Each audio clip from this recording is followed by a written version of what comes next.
Good morning. Good afternoon, ma'am. Good afternoon. Yes. हाय वो सब last day जो हम लोग कर रहे थे से प्रैक्टिस हुआ कुछ? Yes, ma'am. Yes, ma'am. Ma'am. Okay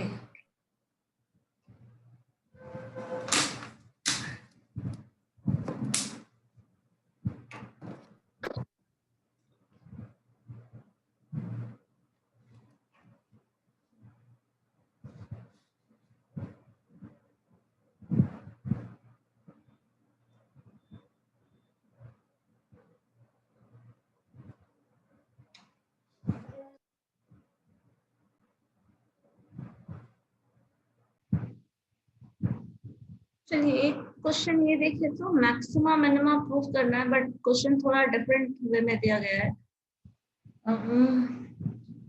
triangle का वर्टिसेस दिया हुआ है, ठीक है, x1 y1 x2 y2 x3 y3 और आपको क्वेश्चन में यहाँ पे थोड़ा ब्लर हो गया, देखो find the point within a triangle such that the sum of square of its distances from the three vertices is minimum। ये प्रूफ करना है, मतलब आपको मैक्सिमम मिनिमम पॉइंट एग्जैक्टली नहीं प्रूफ करना है, बताना ये है कि डिस्टेंस के टर्म में बताना है, प्रूफ करना है कि वो मिनिमम वैल्यू है। तो इसके लिए अटेम्प्ट कैसे लोगे बता सकते हो? प्रूफ किया जा सकता है?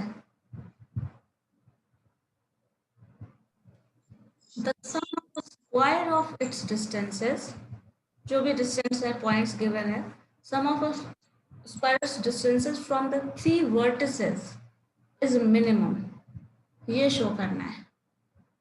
और ये होता है, हमें पता है ये पॉइंट है, एक दूसरा पॉइंट ये है, इन दोनों का जो ये डिस्टेंस आप ले रहे हैं तो ऑब्वियसली वो मिनिमम पॉइंट ही होता है, घूम के तो ऐसे आ नहीं रहा या फिर सर्कुलेट होके नहीं आ रहा है, this is a straight line and this is the minimum distance. बस इसी चीज को प्रूफ करना है। कैसे कर सकते हैं? किया जा सकता है? I will try. Okay, first attempt क्या होगा, मतलब अगर सोचा जाए तो पहली चीज दिमाग में क्या आएगी सबसे पहले? Ma'am, firstly we have to. There is no anyone format. Find the point between the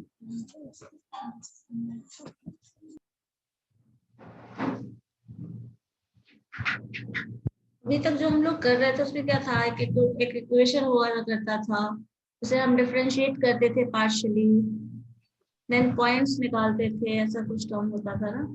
यहाँ पे क्या करेंगे? क्या करना है ma'am, please repeat what you have said. Question है हमारे पास, find the point within a triangle such that the sum of a square of its distances from three vertices is a minimum।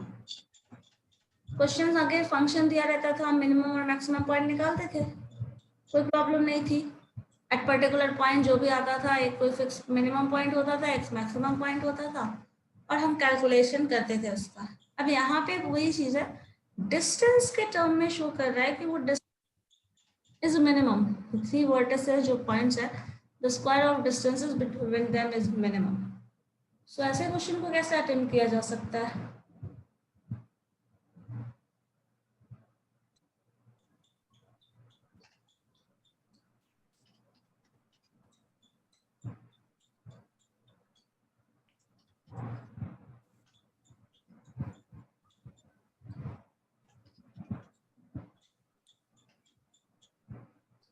Ma'am पहले तो distance निकाल लेंगे ना, sum of the square of distances बोल रहा है तो पहले सब डिस्टेंस को जोड़ के मतलब कि मैम डिस्टेंस फार्मूला से कैलकुलेट कर लेंगे। चलो ठीक है, करो करो, सोचो, बताओ क्या होगा।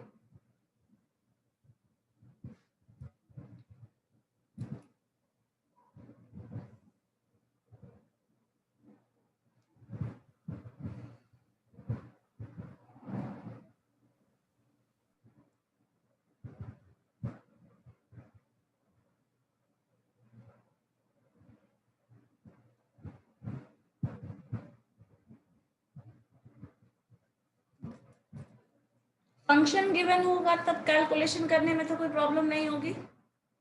No ma'am. चलो ठीक है।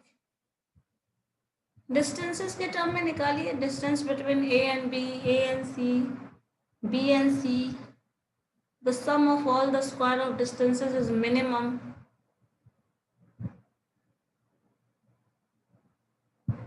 तो मिनिमम के लिए हमें कंडीशन पता है, वो कंडीशन कहीं ना कहीं सेटिस्फाई करा के लाया जा सकता है ना।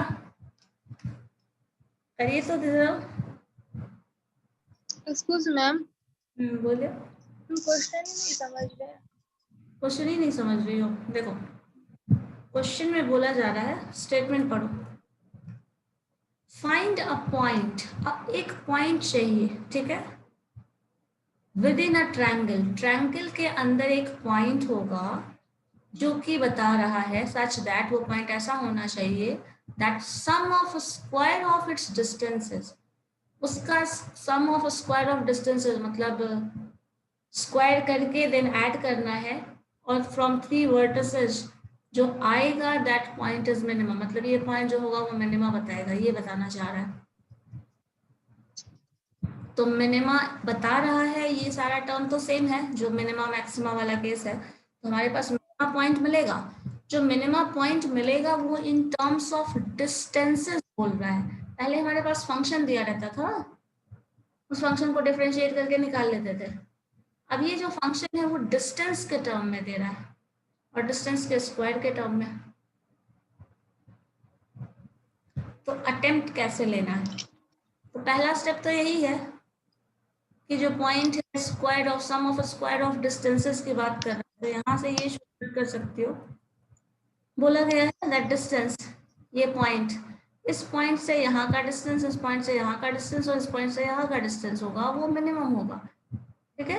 तो इसी चीज को पहले वो फॉर्मूला के थ्रू लाएगा एक्स वाई के फंक्शन में, देन डिफरेंशिएट करेगा, देन आगे फर्दर सॉल्यूशन निकालना है, ठीक है। इसका यस मैम। वैसे करना है। Yes ma'am.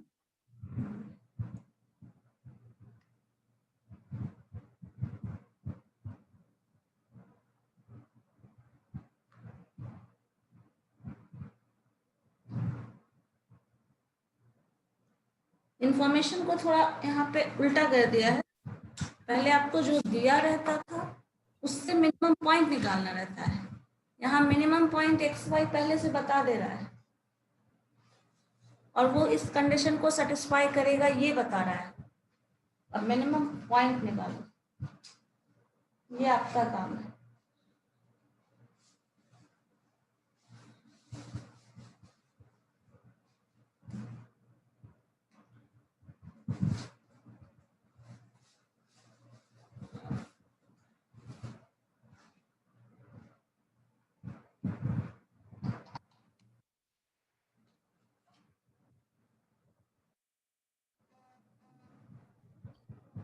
मैम क्वेश्चन सा दिखाइएगा ऊपर से।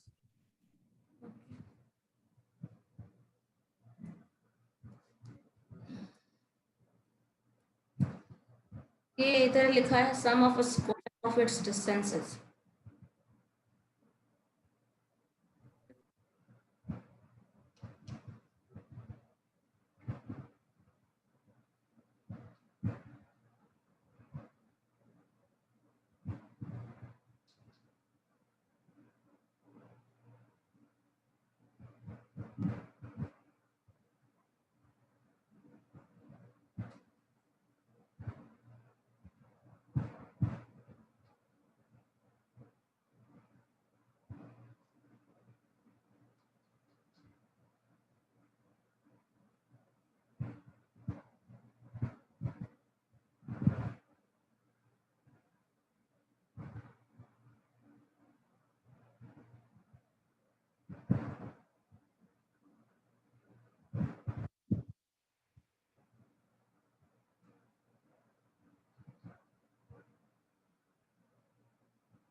पॉसिबिलिटी दिख रही है ना सॉल्व होने की या नहीं?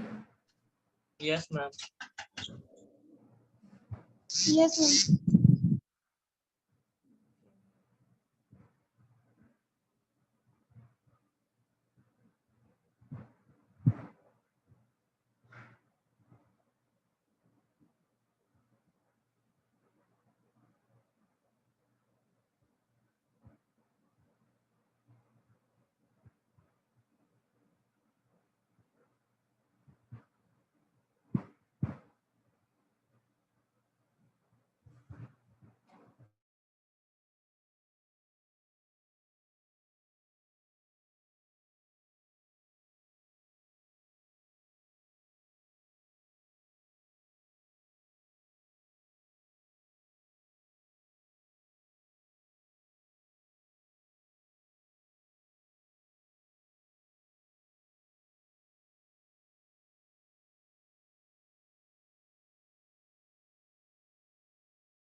जो लोग भी लेट से ज्वाइन किए हो इस क्वेश्चन को सॉल्व करो तो।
x वाला कोऑर्डिनेट आया ma'am x1 plus x2 plus x3 by 3 और y वाला आया y1 plus y2 plus y3 by 3।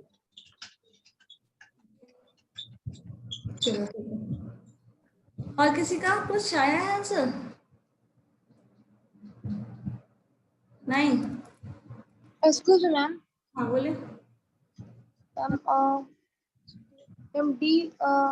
dx निकाले इसका तो 0 आया, देन पॉइंट पुट करने पर ma'am s is equal to x1 plus x2 plus x3 by 3 s का पॉइंट मैम। ठीक है, y1 इज इक्वल टू उसी तरह निकालेंगे। y का फाइंड आउट नहीं किया। चलो देखते हैं यहाँ पे क्या टर्म्स बता रहा है। ठीक है, हमारे पास 3 डिस्टेंसेस थे, P से A का डिस्टेंस, P to B का distance and P to C का distance, and the square of that distance is minimum. यही गिवन इंफॉर्मेशन है।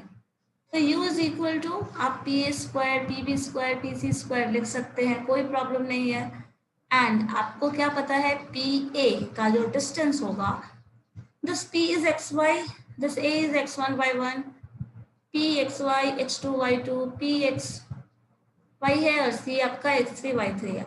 देन सारे डिस्टेंसेस को आप बस P का A का डिस्टेंस जो स्क्वायर है वो उस फॉर्म में लिख दो, x minus x1 square, y minus y1 square. ये जो पॉइंट मिलेगा क्या मिलेगा, इस स्ट्रेट लाइन का डिस्टेंस होगा P to A का। सिमिलरली P to B का डिस्टेंस जो होगा वो क्या हो जाएगा, x माइनस x2 का square plus y minus y2 का स्क्वायर। सिमिलरली P3 का P3 का हो जाएगा x minus x two square plus y minus y two का होल स्क्वायर। इसी तरह थर्ड सारा का सारा कर लिया। देन समेशन ऑफ, इस टर्म को हम ऐसे लिख सकते हैं, अगर नहीं लिखना चाहो तो सिंपली ऐसे भी लिख सकते हो, डिफरेंशिएट करके इसके भी टर्म में भी हम लोग ला सकते हैं, लेकिन यहाँ पे सेम ही टर्म चूंकि रिपीट हो रहा है इसलिए समेशन के फॉर्म में भी लिखा जा सकता है। आपको इस फंक्शन को डिफरेंशिएट करना है with respect to x and with respect to y. So del u by del x अगर डिफरेंशिएट करोगे तो इसमें देखो फंक्शन क्या है, x1 इज पॉइंट x, इस टर्म को डिफरेंशिएट करो, इस टर्म को डिफरेंशिएट करोगे तो एक्स स्क्वायर के रिस्पेक्ट में डिफरेंशिएट करोगे तो यहाँ क्या आ जाएगा, summation 2x minus x i. Similarly y के रिस्पेक्ट में डिफरेंशिएट करोगे 2y स्क्वायर है चूंकि, तो 2 इंटू वाई माइनस वाई आई हो जाएगा। ये टर्म कैसे आया है, क्लियर है सबको या नहीं, ये बताओ मुझे, समेशन वाला टर्म। Yes ma'am clear.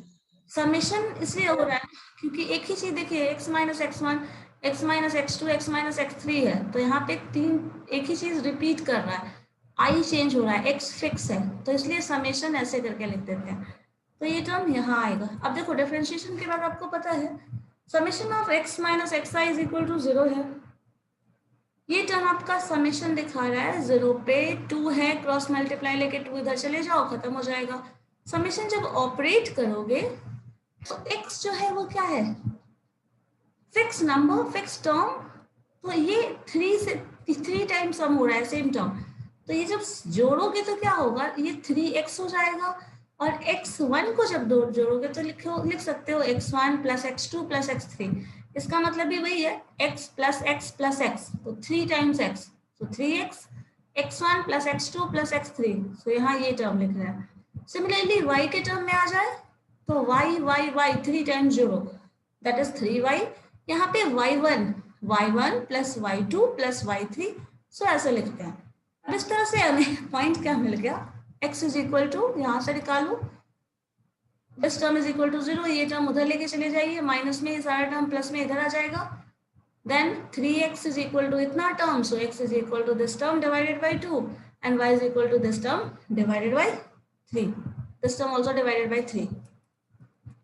सो ये जो टर्म आ गया वो हमें मिनिमम देता है, ये हमें पता है, दिस इज द पॉइंट, क्योंकि ये क्वेश्चन में ही दिया हुआ था कि ये जो स्क्वायर ऑफ डिस्टेंसेस आप निकाल रहे हैं from this point that is minimum, तो ये पॉइंट दिया हुआ है कि ये मिनिमम है, तो क्वेश्चन में हमें जो पॉइंट ए भी मिलता था, कल वाला जो हम लोग लास्ट डे जो पढ़े हो उसको वापस से एक बार थोड़ा रिमाइंड करके देखिए क्या आ रहा है। हमें पहले डिफरेंशिएशन के बाद मिनिमम पॉइंट मिलता था, तो ये पॉइंट वही डिफाइन कर रहा है, ये वही पॉइंट है x और y का जो मिनिमम देगा।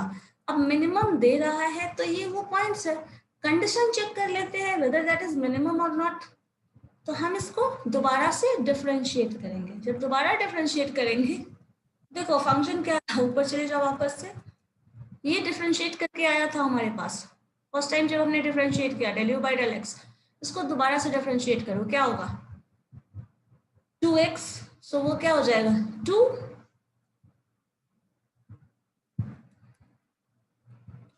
ये डिफरेंशिएशन है ना, तो डिफरेंशिएट करके दोबारा से क्या आ जाएगा 2 इंटू 3, सो ये आपका डिफरेंशिएशन करके 2 इंटू 3 आ रहा है, दैट इज 6 r, देख लीजिए वापस से, ये क्या है 2x का डिफरेंशिएशन, 3 टाइम्स 3 तो ये मल्टीप्लाई होगा, तो जब मल्टीप्लाई करके आप इसको लिखते हो तो ये 3x है, i वाला टर्म नहीं होगा क्योंकि these are the points, x1 is a point, x2 is a point, x3 is a point, तो ये कांस्टेंट है, तो इसका डिफरेंशिएशन जो होगा that is going to be 0, so differentiation सिर्फ इस टर्म का हो रहा है, 3x है, डिफरेंशिएट कर रहे हैं,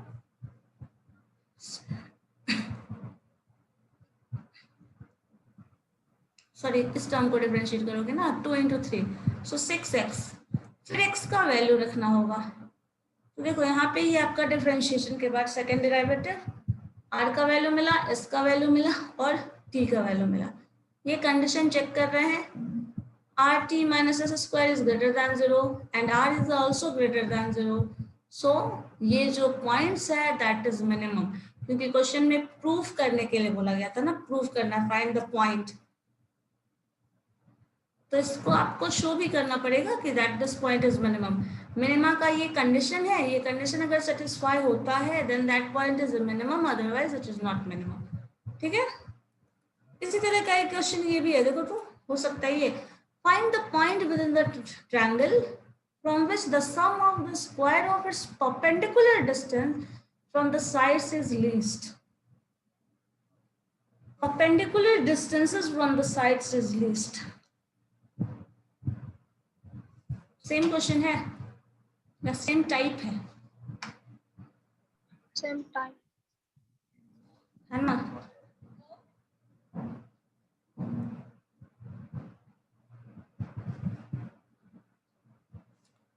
देखिए तो क्या होता है इसमें।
फिगर कैसे बनेगा answer?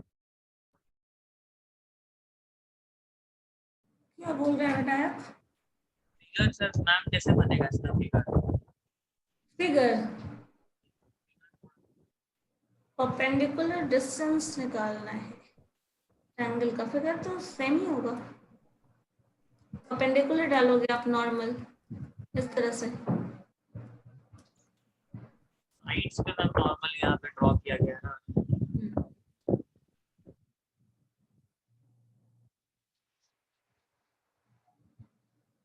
Perpendicular means normal draw करना।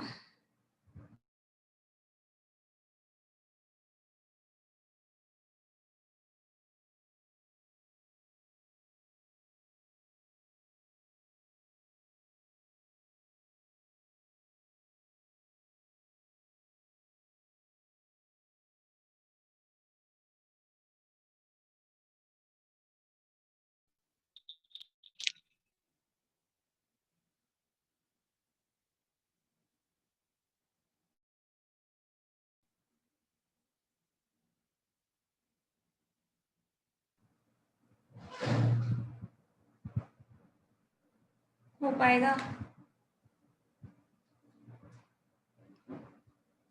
Point within a triangle from which the sum of square of its perpendicular distances. इसके लिए ज्यादा वही आपको थोड़ा बहुत आइडिया होना चाहिए ट्रायंगल वाला, ट्रायंगल की कुछ प्रॉपर्टीज का। लास्ट क्वेश्चन भी जो था वो ट्रायंगल की प्रॉपर्टी पे बेस्ड था ना, जो सेंटर पॉइंट होता है, सेंट्रॉइड बोलते हैं ना, वो मिनिमम डिस्टेंस होता था। 1 का रेशियो में काटता है मैम। क्या? 1 का रेशियो में ना कटता है। 2:1 के रेशियो में। ये ऊपर वाला मैम 2 रहता है, नीचे वाला 1 रहता है मैम सेंटर पॉइंट। 2:1 के रेशियो में।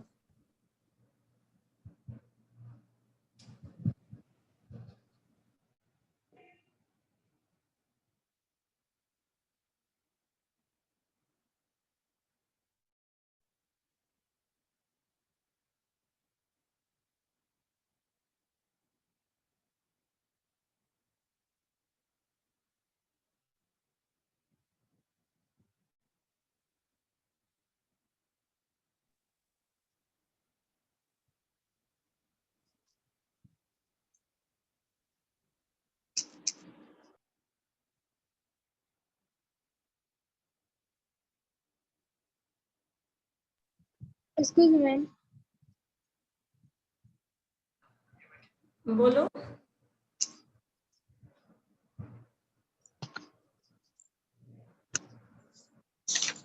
क्या बोल रहे हैं? हेलो हाँ हाँ बोलो, सुनाई दे तेरा। मैम, मैम कुछ हिंट्स इसमें दे दिए, बन नहीं रहा। हिंट देखिए, क्वेश्चन है point within a triangle with sum of square of its perpendicular distance. देखो, ये जो पॉइंट ए है, पूरा सर्कल है हमारे पास। इस सर्कल से आप एक परपेंडिकुलर ड्रॉ कर रहे हैं, मतलब पॉइंट ए से। इसी तरह पॉइंट बी से एंड पॉइंट सी से आप परपेंडिकुलर ड्रॉ कर रहे हैं। परपेंडिकुलर मीन्स नॉर्मल ड्रॉ कर रहे हैं, जो भी सेंट्रॉइड है उस पे। सेंट्रॉइड है मतलब ये वापस से चले जाओ इस वाले सेक्शन में। ये जो था ना सेंटर का पॉइंट, ये वाला, इस पॉइंट की बात कर रहा है। उस पॉइंट के, या फिर ऐसे समझ सकते हो, ये जो लाइन, ये पूरा ट्रायंगल है हमारे पास। इस ट्रायंगल का जो मिड पॉइंट है वो इधर से ले आए। इस ट्रायंगल का ये पूरे लाइन का जो मिड पॉइंट है वो, और ये मिड पॉइंट, और यहाँ पे आप परपेंडिकुलर ड्रॉ कर रहे हैं। जिस तरह से क्वेश्चन इक्वेशन वैसे बन रहा था ना, यस तो यहाँ पे एक्स वाई जेड ले लिया है नॉर्मल का। ये डिस्टेंसेस जो होगा वो मिनिमम है, शायद यही शो करना है, मतलब यही है पॉइंट। हाँ, the sum of square of its perpendicular distances, ठीक है ना। जो परपेंडिकुलर डिस्टेंसेस लिया है, तो यहाँ पर परपेंडिकुलर डिस्टेंस टर्म था ना, तो डायरेक्टली एक्स वाई जेड का वैल्यू ले लिया है। वो डिस्टेंस जो है वो मिनिमम है, उसके स्क्वायर का सम। तो उस तरह को, उसको एक्स को, ये परपेंडिकुलर, ये परपेंडिकुलर, परपेंडिकुलर तीनों लेके x square y square z square जो है वो मिनिमम ले लिया है। अब इसके बाद इसी को प्रूफ करना है बाई जो मेथड है वो सॉल्व करके। ट्रायंगल की कुछ प्रॉपर्टीज जो पहले पढ़े होंगे शायद, उस पर बेस्ड है ये।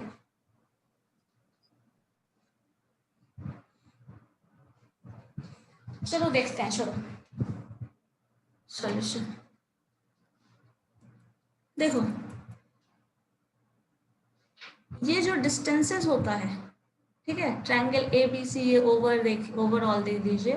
और इसका ट्रायंगल जो पार्ट वाइज है, मतलब पी बी सी, देखो पी बी एंड सी, ये ट्रायंगल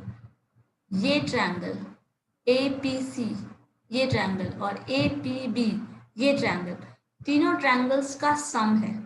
एक ट्रायंगल आपने ये लिया, ये ट्रायंगल आपने ये लिया, ये थर्ड ट्रायंगल आपने ये लिया, तीनों ट्रायंगल्स जो सम होगा दैट इज द, ये बिगर ट्रायंगल ए बी सी जो है वो है। अब देखो, जो भी एरिया होता है ट्रायंगल का, पता है एरिया ऑफ ट्रायंगल क्या होता है? Formula half into base into height. Half into height. Height into base. अब देखो, फर्स्ट ट्रायंगल जो पी बी सी ले रहे हैं, ये टर्म, ये जो है वो क्या बता रहा है? Half into base. बेस देखो क्या है इस ट्रायंगल का, बेस क्या है? ये डिस्टेंस, ये ट्रायंगल है तो ये बेस इसका ए बी सी ले लिया है।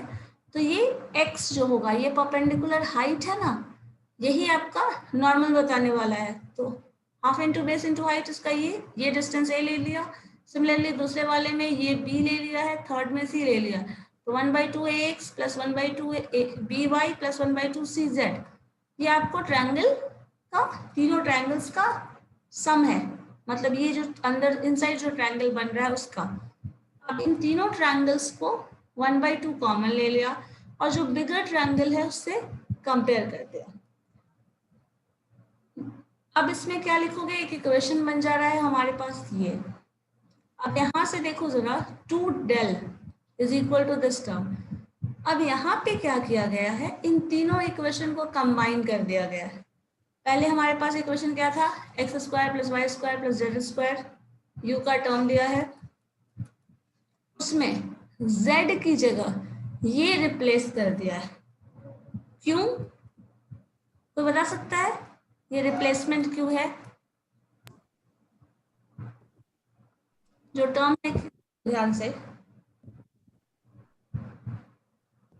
वैल्यू किसका है ये? ध्यान से देखिएगा, z का। क्या किया है यहाँ से? 2 del minus a x minus b y divided by c, that is equal to what? z। क्यों कर रहे हैं ऐसा? क्योंकि आपके पास जो फंक्शन जो आप पढ़े होंगे वो याद होगा, आप 2 टर्म के इक्वेशन के फॉर्म में पढ़े थे। जो फॉर्म अभी लास्ट डे हम लोग पढ़े थे, क्या पढ़ा था? वर्किंग रूल किसका था? मैक्सिमा और मिनिमा फाइंड कर रहे हैं in terms of 2 variables. Two variables. Yes, ma'am. हाँ, तो 2 वेरिएबल और यहाँ पे फंक्शन जो है वो 3 वेरिएबल में दिख रहा है, तो हम 3 वेरिएबल वाले में सॉल्व नहीं कर पाएंगे। तो इसलिए ये जो रिप्लेसमेंट यहाँ किया गया है z का, वो इसलिए किया गया है। ठीक है, समझ गए? मैम यहाँ भी तो 3 ही है ना मैम, मतलब नहीं समझा। बोलो क्या हुआ, किस पॉइंट को नहीं समझ, बताइए।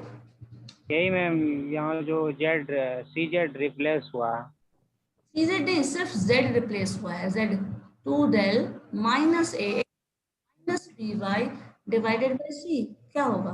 Okay okay ma'am, okay z। Understand. Okay, समझ गया। इसमें क्वेश्चन क्या था? Find the point within the triangle, perpendicular distance side is least. ठीक है, चलिए मैम, हाँ मैम वहाँ पे जो रिप्लेस किया गया सिर्फ और सिर्फ z को किया गया मैम, ऐसा क्यों? बाकी को नहीं कर रहे, क्योंकि 2 वेरिएबल फंक्शन में हम लोग डिफरेंशिएट करके निकाल रहे थे ना। जो मेथड पढ़ी हो वो कब एप्लीकेबल है? when there are 2 variables। लिखाया था ना कल वर्किंग रूल में, यस मैम, था ना? क्या था? जब दो मेथड एप्लीकेबल के अगर लिए। आप z के टर्म में एक्सप्रेस कर रहे हैं x और y को, तब वो टर्म आता है, इसलिए इस टर्म में हम लोग को रिप्लेस करना पड़ेगा, फिर डिफरेंशिएट करो, सॉल्व करो, सिंप्लीफाई करो, आंसर आ जाएगा। ठीक है, इसके बाद बस वही करना है, इसके बाद कुछ नहीं करना। जो हेक्टिक वाला पोर्शन था वो यही था।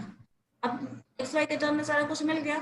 डेल जो भी होगा, डेल क्या होगा? This is the area, that is the constant.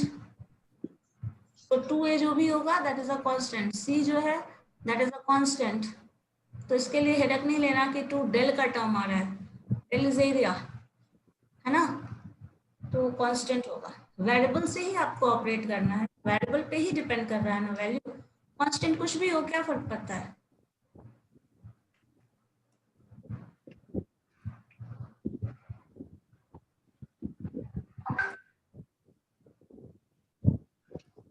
बस सिंपलीफाई कर दो, इसके बाद हो गया।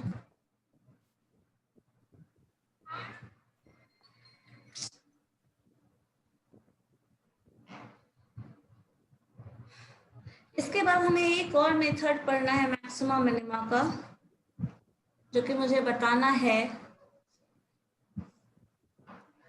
अच्छा, ये सब प्रीवियस क्वेश्चंस बना लिए तुम लोगों को? कल प्रैक्टिस के लिए मैंने कहा था कि नोट कर लो, ये बनाने के लिए, सॉल्व करने के लिए। यस मैम, बनाए हैं पूरा। Yes ma'am. बन रहा है? Yes ma'am. चलो, तब तो कोई इशू नहीं है। मैम एक क्वेश्चन पूछना था मैम। हाँ बताइए। मैम क्वेश्चन व्हाइट बोर्ड पे आप लिखेंगे क्या? Okay,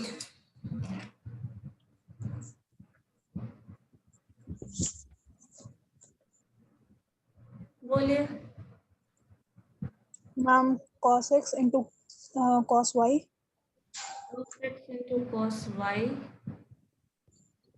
into cos x plus y। cos x plus y, okay.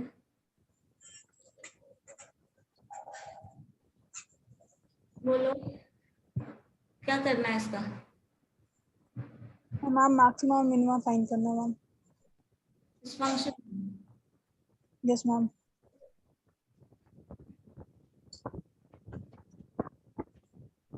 ये लैग्रेंजेस मल्टीप्लायर से सॉल्व करते ना।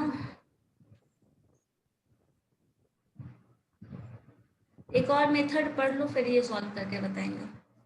ठीक है? मैम कितना मेथड है मैम इसका? है 2-3 मेथड, बट लैग्रेंजेस मल्टीप्लायर और ये मैक्सिमा मिनिमा का जो सिंपल फॉर्म पढ़े हो वो, इन दोनों से आपका सारा क्वेश्चन लगभग बन जाएगा। वैसे 1-2 और मेथड है, बट यही 2 मेथड बेसिकली पढ़ना है। हम अभी जो जिस मेथड को पढ़े उससे ये नहीं बनेगा। बना सकते हैं उससे भी, बट लैग्रेंजियन मल्टीप्लायर से आराम से बन जाएगा फंक्शन कंपोजिट सॉल्व करके।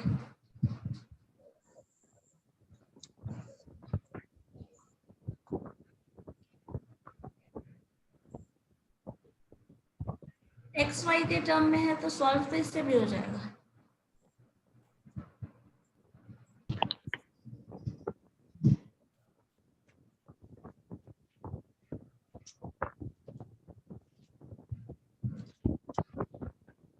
इसको ब्रेक कर लो, ऐसे कर सकती हो, देखो करके देखना, अगर होगा तो ऐसे भी बन जाएगा। जैसे cos ए बी है ना, cos एक्स cos ए इंटू cos बी, तो इसको जैसे हम लोग चाहें तो मल्टीप्लाई कर लेते हैं, 2 से मल्टीप्लाई कर लो, 2 से डिवाइड कर दो। 2 cos ए बी का फॉर्मूला क्या होता है? cos a plus b minus cos a minus b minus cos a plus b ma'am. cos cos a minus b minus cos a plus b। ठीक है, तो उस टर्म में आप ब्रेक करके इस वाले फैक्टर को ऐसे सॉल्व कर लीजिए, 1/2। यहाँ पे cos का टर्म आपको ये मिल जाएगा, cos xy दूसरा मिल जाएगा, इससे करके सॉल्व कर सकती है ऐसे। पार्शियल डेरिवेटिव में हमारे पास ऐसे फंक्शंस मिले थे ना, जिसमें हम लोग cos x plus y type के फंक्शन को डिफरेंशिएट कर रहे थे, याद है? Yes ma'am. तो वैसे हमें इस फॉर्म को भी लेके आ सकते हैं और डिफरेंशिएट करके निकाल सकते हैं।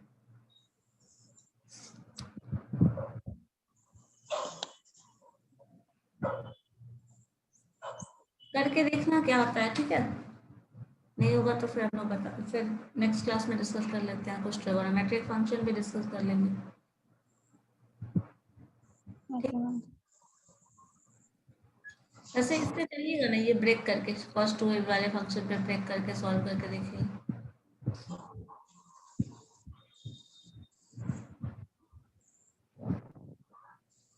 चलो अब हम लोग नेक्स्ट मेथड पढ़ें, फिर वैसे ही क्वेश्चंस करें।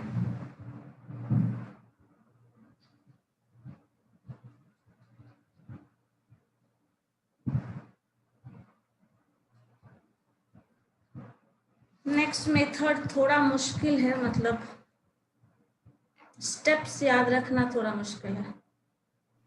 मैम जो अभी क्वेश्चन बताया उसका सॉल्यूशन दिखाइएगा। सॉल्यूशन आया क्या है? नहीं आ रहा मैम। नहीं आ रहा है?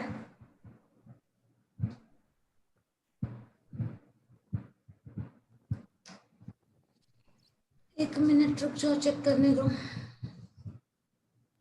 सॉल्यूशन तो वाला पोर्शन आई थिंक मैंने रखा ही नहीं है, सिर्फ यू का फंक्शन ही रखा है। इसको डिफरेंशिएट करके निकालो फिर।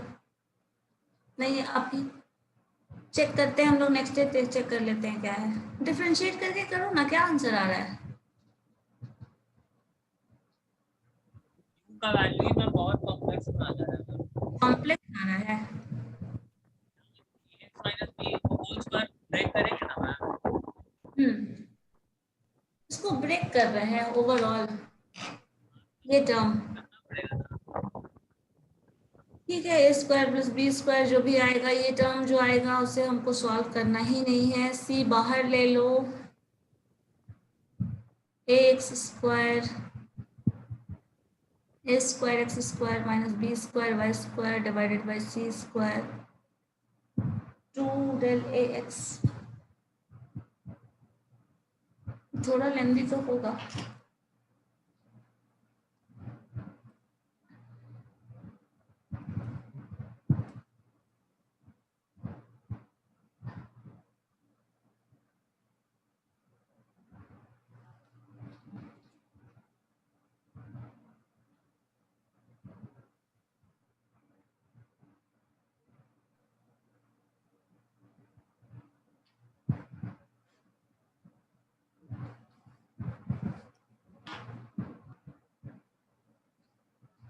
अच्छा ये क्वेश्चन आप लोग बनाए हैं क्या? लास्ट वाला, investigate whether this point has extreme value at this और नॉट।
क्या कर रहे हैं?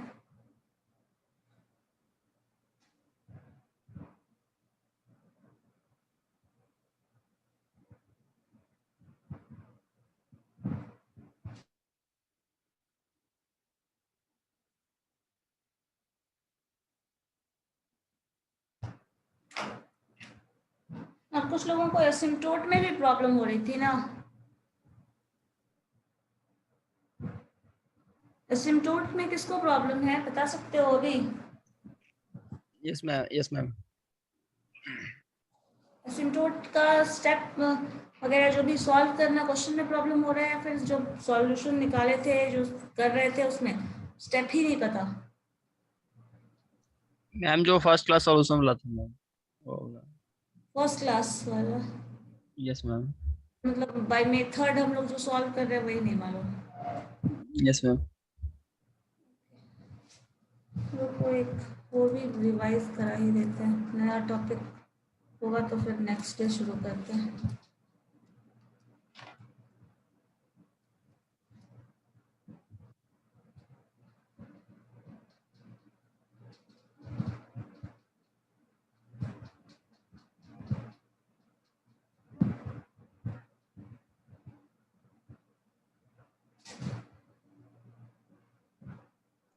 देखिए एसिम्प्टोट हम लोग दो तरीके से फाइंड करते हैं, ठीक है। एक सिंपल मेथड है जिसमें हम लोग रिप्लेसमेंट करते हैं x का वैल्यू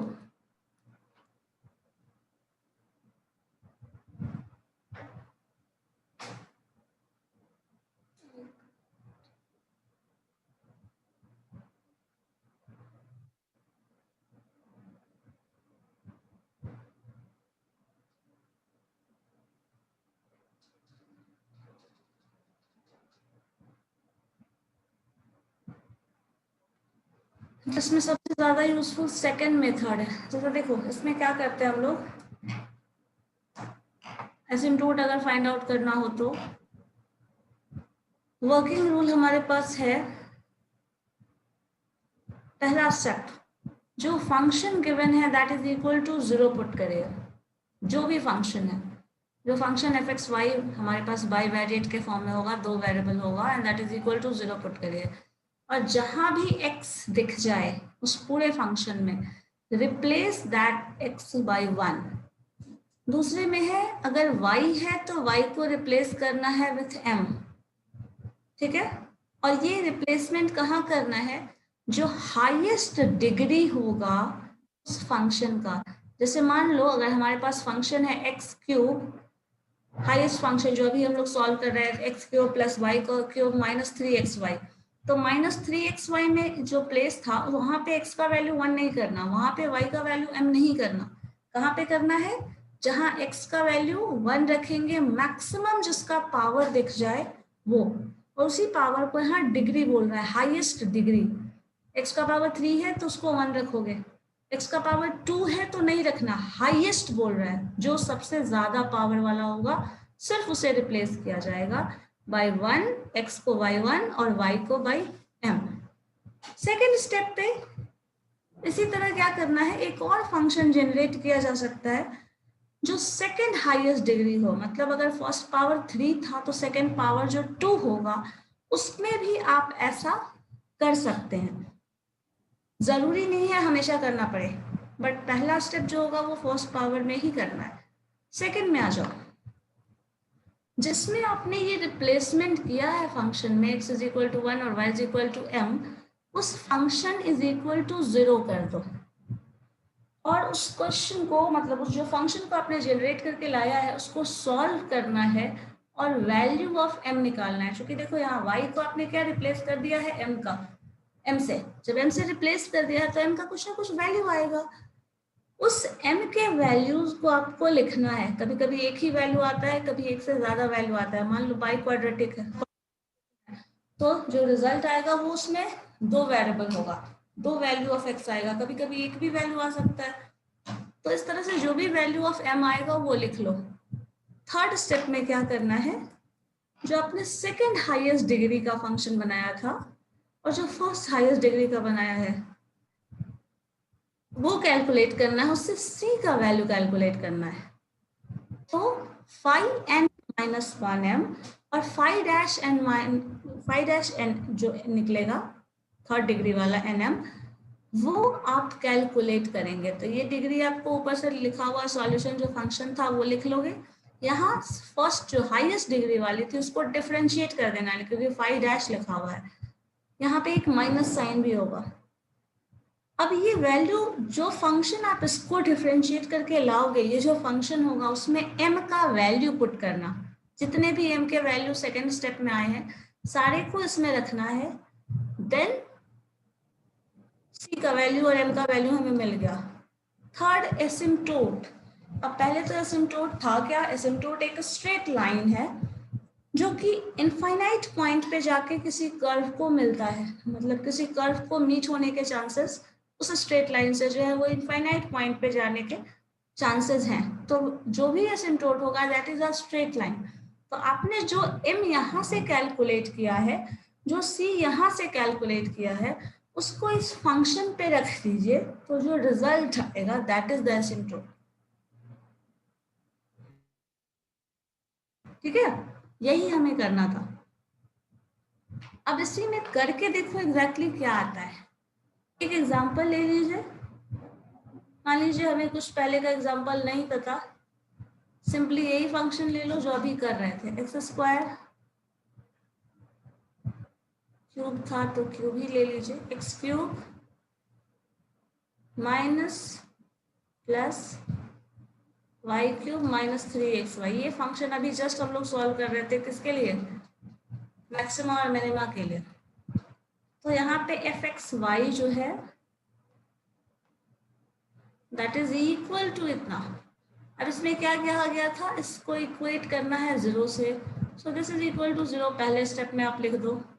दूसरे में क्या बोल रहा है? x को 1 से रिप्लेस करना है और y को m से। m से।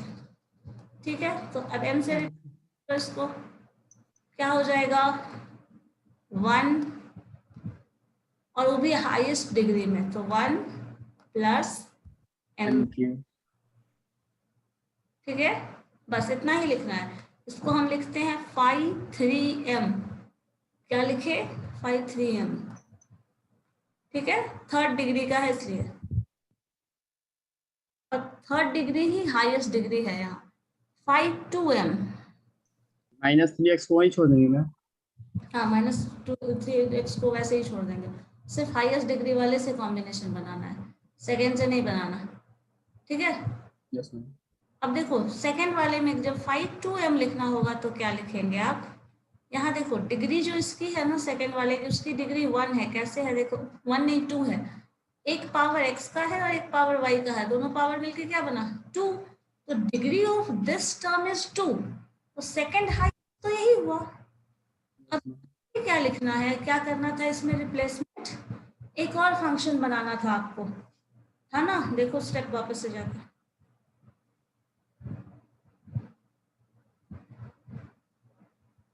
First step 5nm, similarly 5 dash 5n minus 1m, ये भी फाइंड करना है।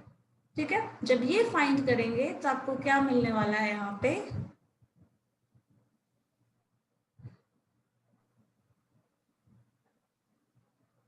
ये हो जाएगा 3m माइनस 3m। ठीक है, बोलो क्लियर है?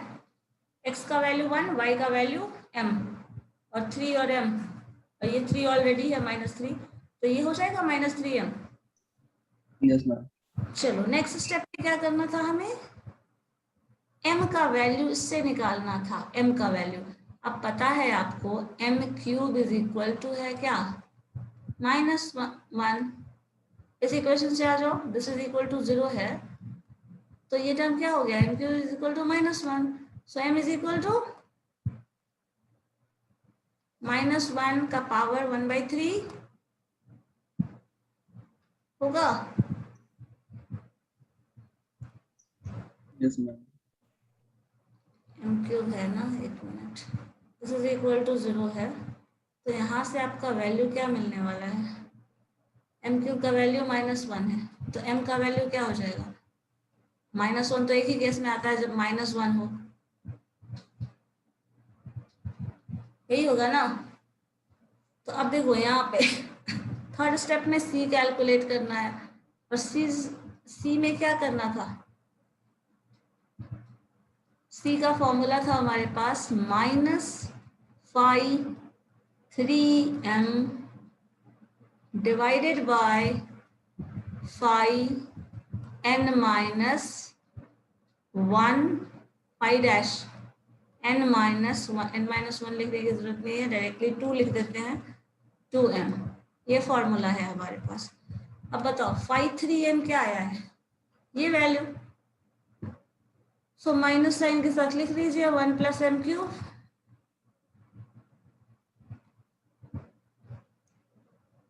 Divided by phi dash -3m। -3m है तो डिफरेंशिएट करना है ना इसको, तो -3 हो जाएगा। ठीक है, अब इसमें इस फंक्शन में आपको क्या करना है, माइनस माइनस कैंसिल हो जाएगा यहाँ पे, ये माइनस ऑलरेडी था, ये माइनस कैंसिल, तो c इज इक्वल टू क्या आया है 1 + m³ बाई 3। m का वैल्यू रखो जो आया है ऊपर, ये टर्म, ठीक है। तो m का वैल्यू रखेंगे तो क्या हो जाएगा 1 + 1 का क्यूब है तो -1 हो जाएगा, -1 का क्यूब है ना, तो -1/3, तो ये टर्म हो जाएगा c का वैल्यू 0, क्योंकि 1 + -1 दैट इज 0। तो y is equal to mx + c की जगह आप वैल्यू रखेंगे जब, तो क्या आया, m का वैल्यू -1 - x, c का वैल्यू 0, तो y is equal to -x जो है वो एसिम्प्टोट हो जाएगा इस केस में। ठीक है, स्टेप वापस से एक बार चेक कर लो क्या क्या करना था।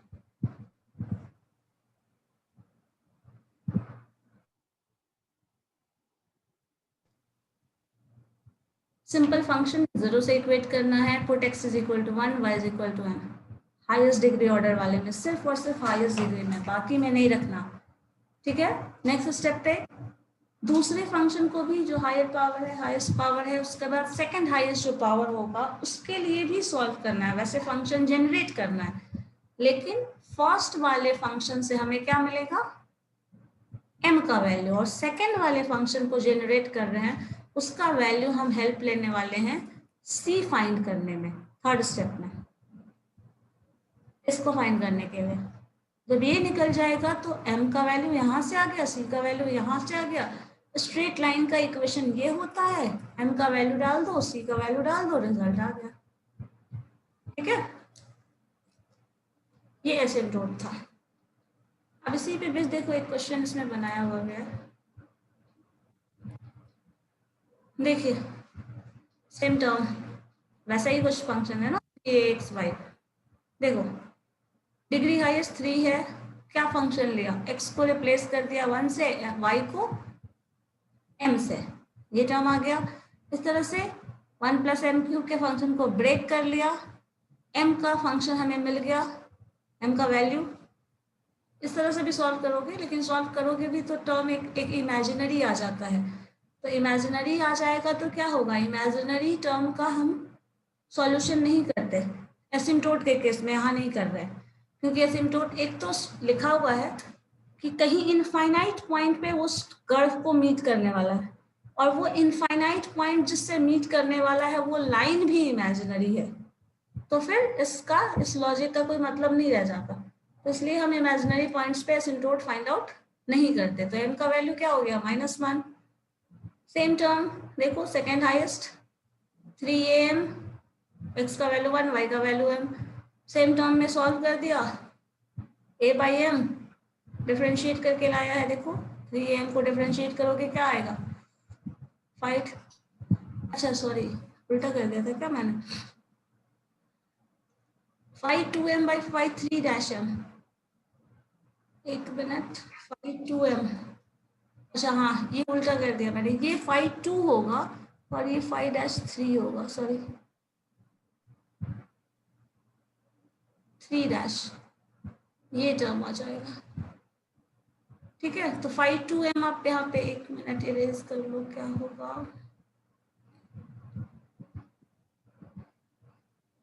उधर मैंने बताया था, यहाँ पे मैंने उल्टा लिख दिया था। देखो यहाँ पे 5 2 जो है दैट इज -3m, और 5 - 2 जो है ये टर्म थर्ड डिफरेंशिएट जो टर्म आया इसको डिफरेंशिएट करोगे तो 3m² आ जाएगा। ये कैंसिल है ना, ये 3m², m³ का डिफरेंशिएशन, इस टर्म का डिफरेंशिएशन करेंगे तो 3m² आ जाएगा। अब इसमें वैल्यू पुट करना है आपको, m कैंसिल भी हो जाएगा तो 1/m हो जाएगा यहाँ पे c का value, c is equal to 1/m, और m का वैल्यू -1 है, -1 yes ma'am. इक्वल टू -1 हो जाएगा यहाँ से। ठीक है, ये ध्यान देना आप लोग। ठीक है, c इज इक्वल टू -1, तो यहाँ पे जो होगा दिस इज -1, तो इसको ऐसे भी लिख सकते हो y + x + 1 is equal to 0। ये इक्वेशन ऑफ एसिम्प्टोट हो गया। ठीक है, इसी तरह से यहाँ पे किया हुआ भी है, और भी क्वेश्चंस है। एक स्टेप इसमें ऐसा भी आता है जिसमें हम एसिम्प्टोट फाइंड करते हैं ना, तो फिर रिजल्ट हमारे पास नहीं आता, मतलब सेकेंड टाइम डिफरेंशिएट करना पड़ता है, थर्ड टाइम। जैसे देखो यहाँ पे ये जब m का वैल्यू सेम हो जाता है, हाँ, जब m का वैल्यू सेम हो जाता है तो हम लोगों को सॉल्व करना पड़ता है दोबारा से, जैसे इस केस में है, सॉरी इस केस में नहीं है, नेक्स्ट में होगा। देखो एसिम्प्टोट यहाँ पे कर, वो तो सिंपल सा टर्म था, यहाँ पे आपका m का देखो 3 वैल्यू आ रहा है। ठीक है, तो एक से ज्यादा वैल्यू भी आएगा। अब ये 3 जो वैल्यूज आ रहा है, इन तीनों वैल्यूज को आप बारी बारी से c निकालेंगे, c का जो फॉर्मूला है वो वही रहेगा, लेकिन c का वैल्यू रखोगे, जब m का वैल्यू 1 है तो c का वैल्यू क्या आ रहा है, m का वैल्यू -1 है तो c का वैल्यू क्या आ रहा है वो निकालोगे, m का वैल्यू -1/2 है तो c का वैल्यू क्या आ रहा है। अब इस तरह से क्या मिला, 3 m का वैल्यू मिल गया और 3 c का वैल्यू मिल गया, तो एसिम्प्टोट जो मिलेगा वो भी 3 मिल जाएगा। समझ रहे हैं क्या था जो आपने सॉल्यूशन किया है ना, इस एक सिंगल m के वैल्यू के लिए, क्योंकि यहाँ सिंगल m आ रहा है तो हमें एक ही वैल्यू, एक ही एसिम्प्टोट मिल रहा है, लेकिन दूसरे केस में क्या हो रहा है, m का 3 वैल्यू आ रहा है, क्योंकि अब देखो इक्वेशन जो है वो ये आया है m का, जब कॉम्प्लेक्स लंबा चौड़ा फंक्शन होगा तो उस तरह का फंक्शन आ जाएगा। अब यहाँ से m³ है, पावर 3 है, तो ऑब्वियसली बात है कि 3 वैल्यू ऑफ m आएगा। अभी इससे पहले वाले में पावर 2 था तो 2 वैल्यू आता, पावर 3 था, प्लस माइनस 3 टर्म आया था ना, but these two are imaginary, लेकिन इसलिए इमेजिनरी वाले टर्म को हम लोगों ने कंसिडर नहीं किया, लेकिन यहाँ पे जो वैल्यू आ रहा है m का दैट आर रियल वैल्यूज, तो इसलिए हमें सॉल्व करना पड़ेगा। फॉर ऑल दीज m हम लोगों ने c का वैल्यू कैलकुलेट किया, सारे वैल्यूज को रखे पुट किए उस y = mx + c वाले इक्वेशन में, देन हमें 3 एसिम्प्टोट्स मिला है। ठीक है, तो हम लोगों को एक से ज्यादा भी एसिम्प्टोट मिलने के चांसेस हैं, इनफैक्ट बहुत ज्यादा, बहुत केसेस में बहुत ज्यादा एसिम्प्टोट मिलेगा। ठीक है, समझ आया या नहीं बताओ। Yes ma'am. आ गया। Yes ma'am. एक चीज और है जो देखो शायद नहीं आया हो समझ में, नहीं, एक पॉइंट है जो हम लोगों ने नहीं क्लियर किया।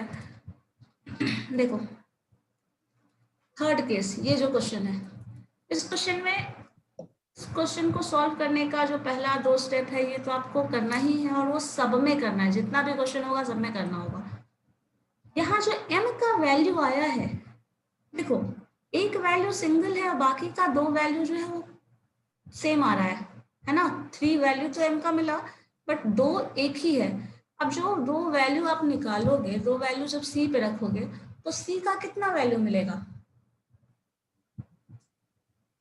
2 वैल्यू तो नहीं मिला, जब m का सेम वैल्यू होगा तो c के वैल्यू पे पुट करेंगे तो क्या मिलेगा, सेम ही वैल्यू मिलेगा c का भी। Yes ma'am. तो लाइन जो होगा वो सेम हो जाएगा, होगा या नहीं। होगा मैम. तो ये इस ऐसे केस में क्या किया जाता है, इस तरह का क्वेश्चन अगर आ जाए या फिर c का वैल्यू कुछ इस तरह का आ जाए, इनडिटरमिनेट फॉर्म, जो हम लोगों ने शुरू में पढ़ा था। ठीक है, अगर ऐसा आता है तब आपको एक इक्वेशन याद रखना पड़ेगा, ये वाला, जिसके हेल्प से एसिम्प्टोट निकालते हैं। जैसे क्या होता है इस इक्वेशन में, क्या है, सी स्क्वायर, जो भी सी का टर्म हो, कांस्टेंट जो आपको फाइंड करना है, सी स्क्वायर बाई 2 फैक्टोरियल, पावर 2 है, फैक्टोरियल 2 है, थर्ड हाईएस्ट जो पावर होगा, मतलब हाईएस्ट डिग्री वाली, 5/3 का सेकेंड डेरिवेटिव प्लस सी का पावर 1 समझो यहाँ पे है, और सी का डिवाइडेड बाई 1 फैक्टोरियल है, 5/2 प्लस सी का पावर 0 और डिवाइडेड बाई 1 फैक्टोरियल, मतलब 0 फैक्टोरियल एंड 5/1m।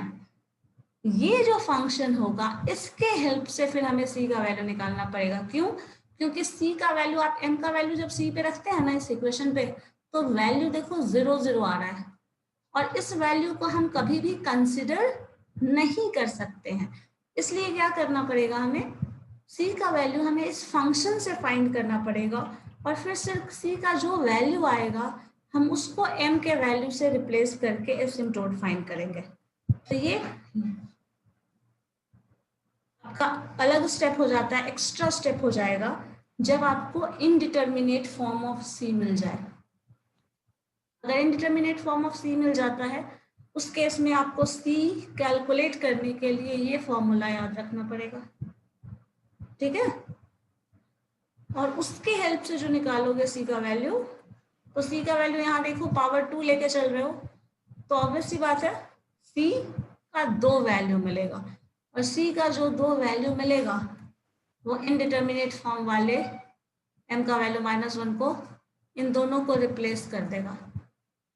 m का वैल्यू ये पुट करना, c का वैल्यू यहाँ से नहीं, जो ये वैल्यू आया है 1n -1 and 2 वो पुट करने।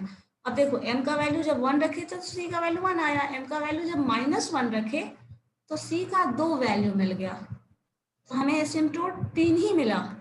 कितना एसिम्प्टोट मिला है? जितना कि m का वैल्यू मिला था, 3 वैल्यू मिला था m का, तो हमें 3 एसिम्प्टोट मिला है, बट मॉडिफिकेशन की जरूरत पड़ी है। कब? जब हमें इनडिटर्मिनेट फॉर्म मिल रहा था तब। ठीक है, इस तरह से हमें करना पड़ेगा। एक क्वेश्चन होगा तो आप इस पे पहले ट्राई करके देख लीजिए, इस क्वेश्चन को सॉल्व करके देख लीजिए, अभी अगर है कर रहे हैं तो। ठीक है शंकर, करके देखिए, इस पे कंफ्यूजन होगा, खत्म हो जाएगा अभी, नहीं तो पता चला फिर और बाद में कंफ्यूज होते रहेगा।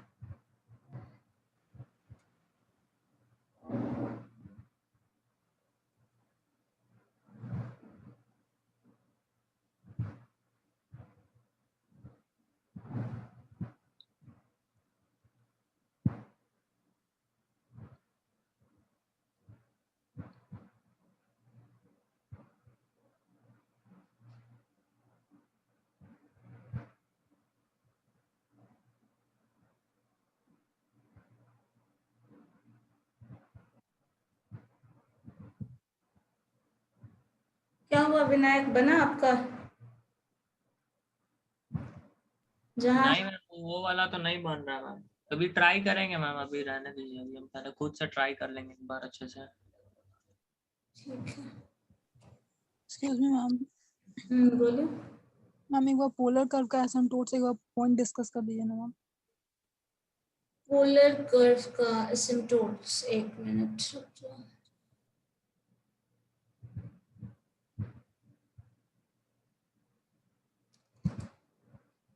अच्छा, ये पीडीएफ आप लोगों को जो है अब तक का जो पढ़े हो, आज ये लास्ट जो भी करा रहे हैं वो तो नहीं, मैक्सिमा मिनिमा छोड़ के सब है मैम। मैक्सिमम मिनिमम छोड़ के सब है ना? Yes ma'am, except maximum minimum. Polar form में मैंने बताया था। अच्छा चलो ठीक है, पोलर फॉर्म में क्या करते हैं, 3-4 तो स्टेप ही है।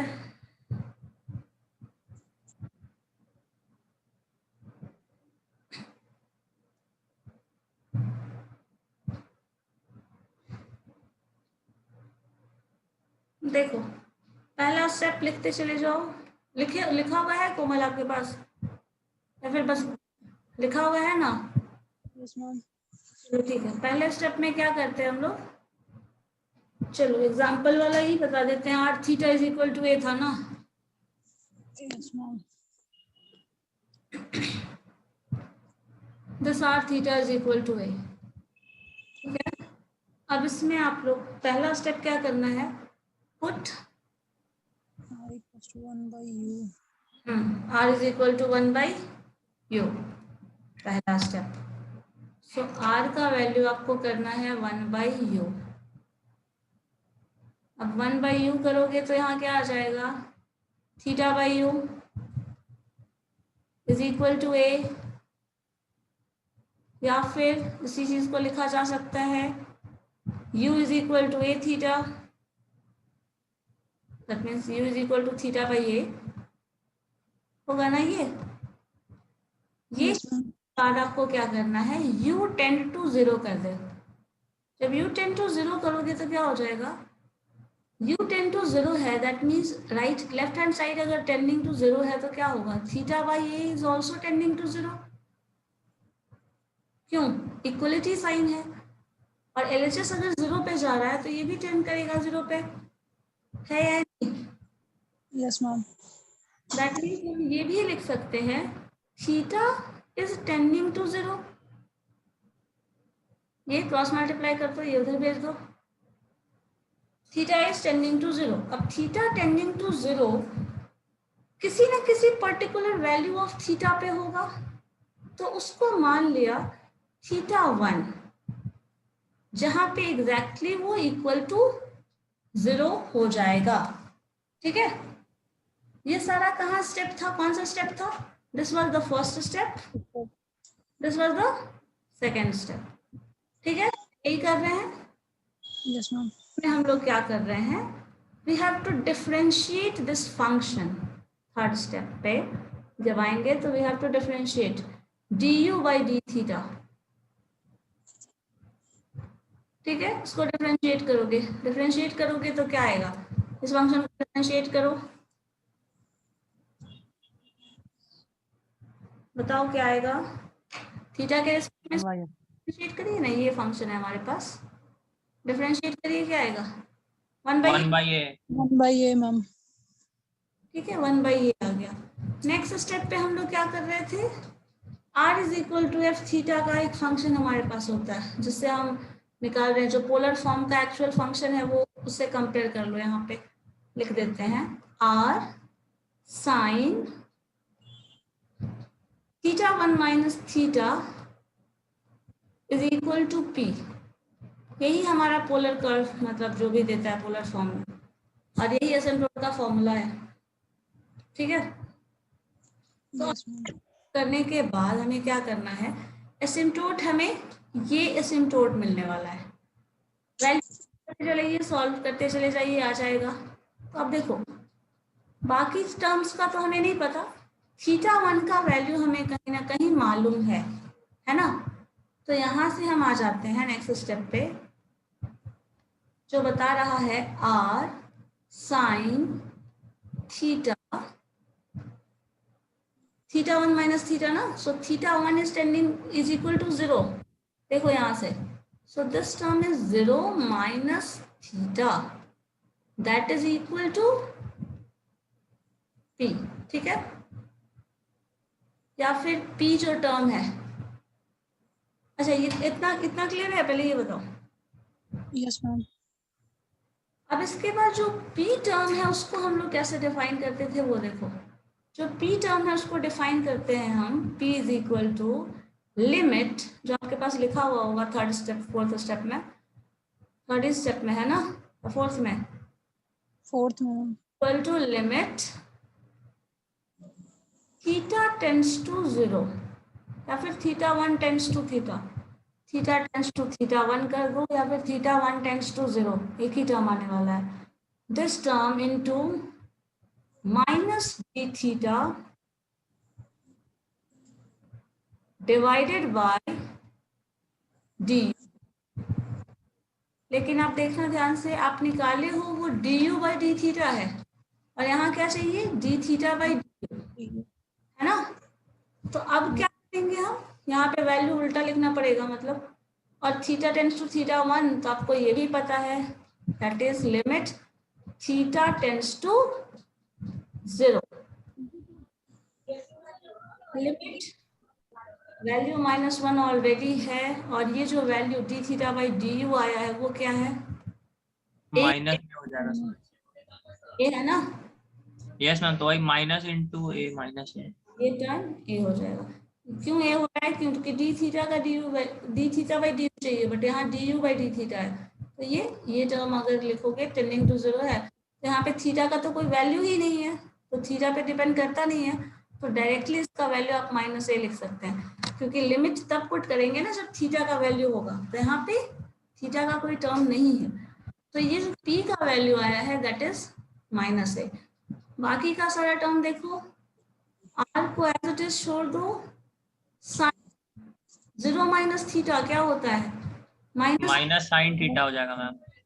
तो हम माइनस यहाँ मल्टीप्लाई कर ले, sine theta this is equal to p का वैल्यू इधर से आया है -a, तो दोनों तरफ माइनस माइनस है, तो कैंसिल कर दो, क्या हो जाएगा, r sin theta is equals to a। is equal to a, this is the asymptote, ठीक है। Yes ma'am. यही स्टेप वाइज करना है, और स्टेप क्लियर रखोगे ना तो बनाने में ज्यादा प्रॉब्लम नहीं होगी। थर्ड स्टेप ये करना है, फोर्थ स्टेप ये करना है, फिफ्थ स्टेप ये करना है, लास्ट में मतलब लास्ट में ये वैल्यू रखना है, थर्ड स्टेप ये था, फोर्थ ये था, ये ठीक है। स्टेप बाय सॉल्व करिएगा तो फिर प्रॉब्लम है।